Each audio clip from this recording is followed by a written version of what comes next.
Hi, folks. This is Jonathan Phoenix, the Carolina Storyteller, coming to you with an important message. Okay, this is an adult podcast, so it shouldn't be listened to by children.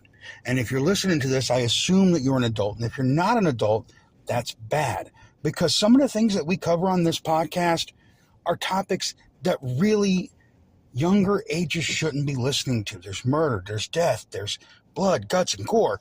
Things that really they don't want to be exposed to. So as an adult, I'm going to ask you to keep the kids away. But I don't think every one of you is doing it. So I'm going to have to do something to curb this behavior if you don't stop. Maybe I'll tell your kids where Santa's real address is. Or maybe I'll tell them where babies come from. Or how to get a hold of the Easter Bunny and the Tooth Fairy. Or maybe I'll just tell them why the mailman always brings them birthday presents and why Daddy is really mad about it. So remember, keep the kids away from the adult material and enjoy the show. This is the Carolina Storyteller. Hi, folks. Welcome to another exciting episode of the Carolina Storyteller. I am your storyteller, Jonathan Phoenix. I'm here today with a great story for you guys. One that's really interesting and really kind of resonated with me a little bit as a father. But before we get into that, as always, I want to remind you to get over to patreon.com/The Carolina Storyteller. Make sure that you get a chance to check out all the exclusive stuff that we have. You can subscribe for free, but if you are paying, you get some of the bonus stuff that we've got there. We've got interviews with the Valmont cast. We've got exclusive episodes like the one that I just dropped this week that's only going to be on Patreon for a while. And just lots of great stuff that's there. Go on over there, join the Patreon. You can support this podcast and Valmont that's upcoming and get lots of cool stuff. Stickers or even things that might be coming, who knows? Or you can just go to thecarolinastoryteller.com, click on the store, and go check out some of our merch. We just added a Valmont coffee mug. That's right. Now you can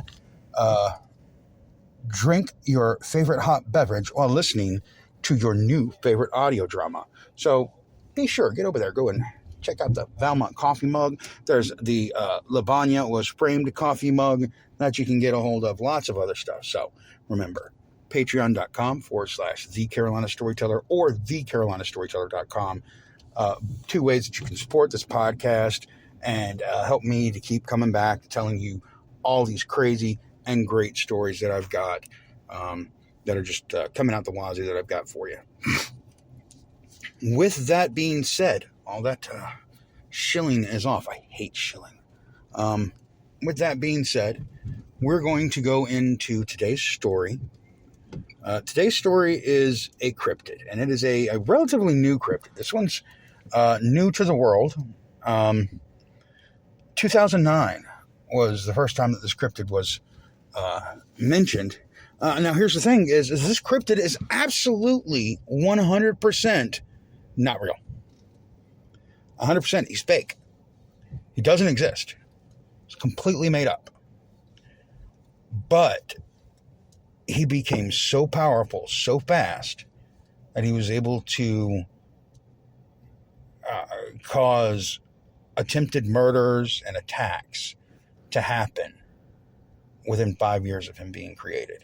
I'm talking, of course, of Slender Man. If you've never heard of Slender Man, it's okay. You're probably over the age of 30, and you grew up in the 80s and 90s before the internet. Basically, if you were a teen before 2009, it just probably wasn't a thing to you. The Slender Man wasn't created until 2009 on the internet, when he was created as a creepypasta. Now, if you don't know what a creepypasta is, they're like these shareable horror stories that people would kind of write and send around to one another. And some of them are really, really good. And a lot of them became what's known as SCPs. And understand, I love the SCP universe. SCP, Secure, Contain, Protect. These creatures, cryptids that they've created, this world that surrounds them. It would be wonderful to see something done with that in media at some point in time. And that would be mainstream. It would just be wonderful. I think it's a wonderful property that, if it was done right, would be excellent for a horror movie series or TV show or something like that. But anyway, we're not talking about that. We're talking about Slender Man, who was one of these. He might be an SCP, I don't know, but he was a creepypasta originally. Somebody just created a story, and their first story was about the Slender Man. The Slender Man was this very tall, lanky man in a black suit with a white shirt, black tie.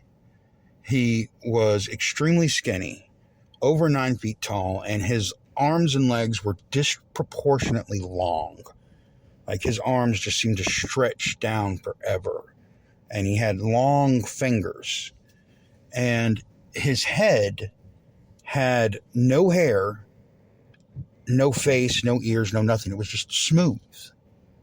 Now, in later versions, he'd have a very jagged mouth, but usually he's depicted with just a smooth face. There's nothing there. No eyes, no nose, no mouth, no ears, nothing. Just white paper-like skin, just there. And he's known to inhabit the woods. He has tentacles that grow from his back that he can use to capture you. And he was known to go after bullies and assholes, really. Not really one for kind of like hunting, the cheerleader or anything like that. He would go after the people that you'd kind of be like, kind of deserves it. But he was terrifying.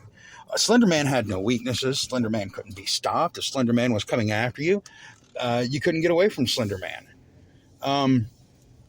And the stories that were written about Slender Man by other people as the mythos on the internet progressed kind of held a lot of the same trends. I think if you talk to people in the folklore community about the Slender Man folklore, they find it fascinating that he became like the defender of, in a way, he was this monstrous defender of like nerds and people who were picked on because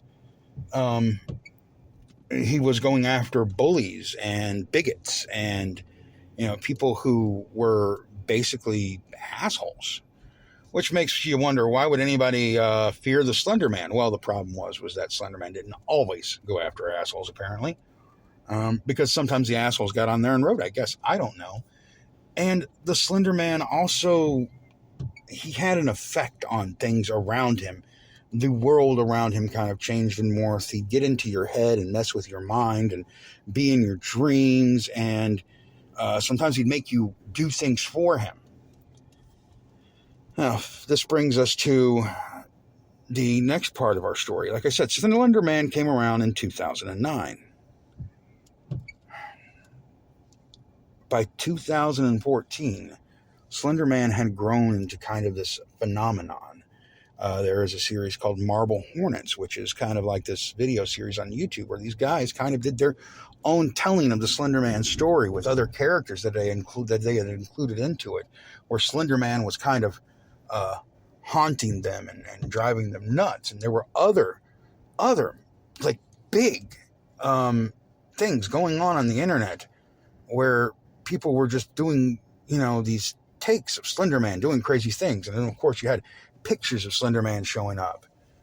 And in the midst of all this, in Wisconsin, on May 31st, 2 young girls decided that Slender Man was so real that they had to do something about it. So the way that the story goes is that on May 31st of 2014 in Waukesha, Wisconsin, 2 girls by the name of Anissa Weir and Morgan Geyser lured their friend Peyton, who was also 12, into a wooded area of a local park. There, they proceeded to take turns stabbing her up to 19 times in order to appease Slender Man. They were trying to make sure Slender Man wouldn't come after them. They used a knife, and Peyton received 19 stab wounds to some to her diaphragm, liver, her stomach, an artery surrounding the heart. they believed that if they murdered Peyton, it would appease Slender Man and protect them. They were tried as adults. They were found guilty. I'm sorry, not guilty by reason of insanity. Believed to have mental illness, which I guess that could be a good reason, because they didn't want to stab Peyton. They said they had to because Slender Man wanted them to. And they each respectively got 25 to life and 40 to life. Anyway, it said that they took her into the woods in David's Park, which is near Waukesha, by saying they were playing a game of hide and seek. While they were there, they pinned her down and stabbed her in the arms and the legs and then her torso using a 5-inch blade. Now, as I said, they did wound a couple of organs, and they did nick an artery in the heart. They left Peyton there to die.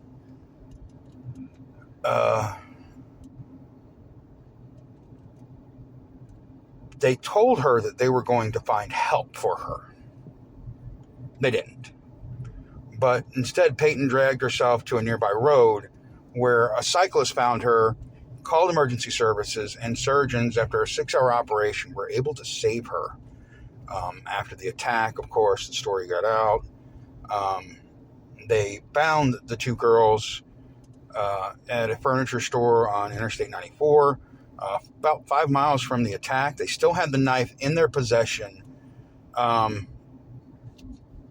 in a bag that they were carrying, and said that they were traveling to meet the Slender Man at his home called Slender Mansion in the National Forest, nearly 200 miles away.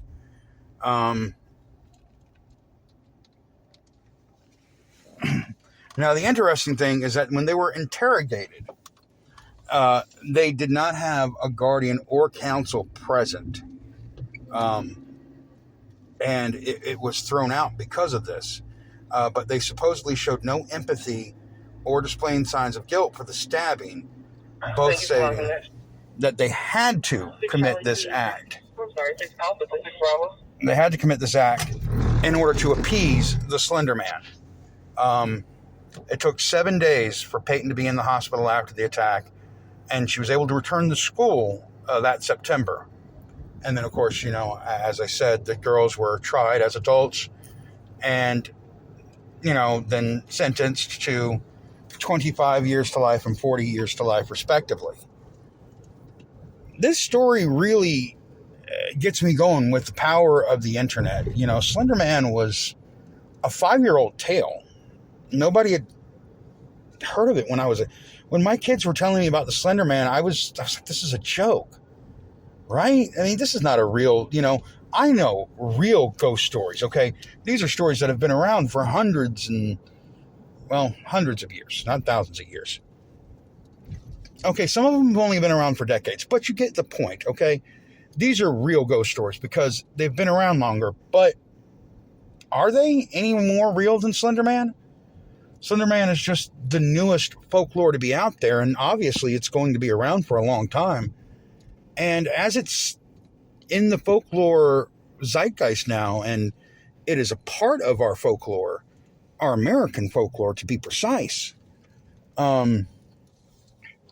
understanding it is probably something that we should take time to really look at, because this story grew from absolutely nothing in no time whatsoever, 5 years.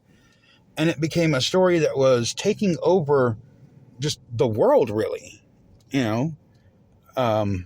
Everybody knew about Slender Man. He had a movie. He was showing up in TV shows, Criminal Minds and things like that.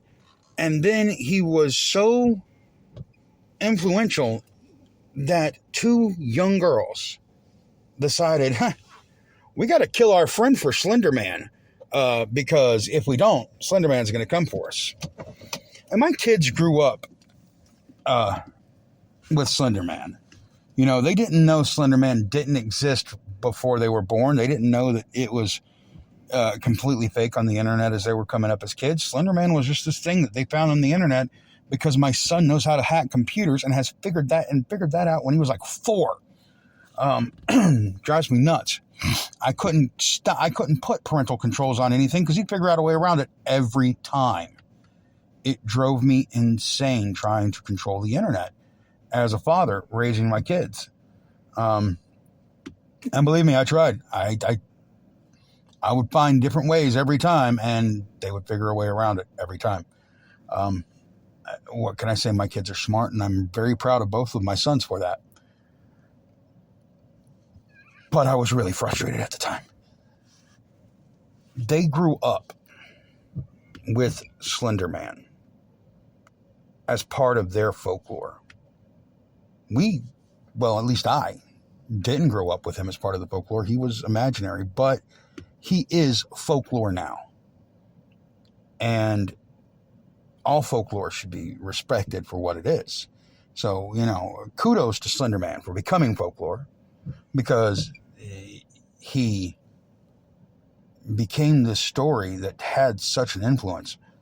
But also, can we take a minute to think about the power of the internet and how terrifying it really is, that it was so powerful that 2 girls were able to be manipulated into believing that they had to kill somebody for a completely made up fictional character that didn't exist when they were born. Anyway, folks, that's my story for today. I hope that you guys enjoyed it. I hope you found it informative as always. I hope it gave you something to think about. Remember to like, subscribe, and share this with all your friends. Let them know about it. Always, please check out the Patreon at patreon.com/The Carolina Storyteller. You can support us there. And if you've got an idea for a story or something, leave it in the comments below. Shoot me a message. You can go to thecarolinastoryteller.com, and it's got a spot where you can contact me and send me a message and let me know. I'm Jonathan Phoenix, the Carolina Storyteller. Have a great week, and stay spooky, my friends. We'll see you next time.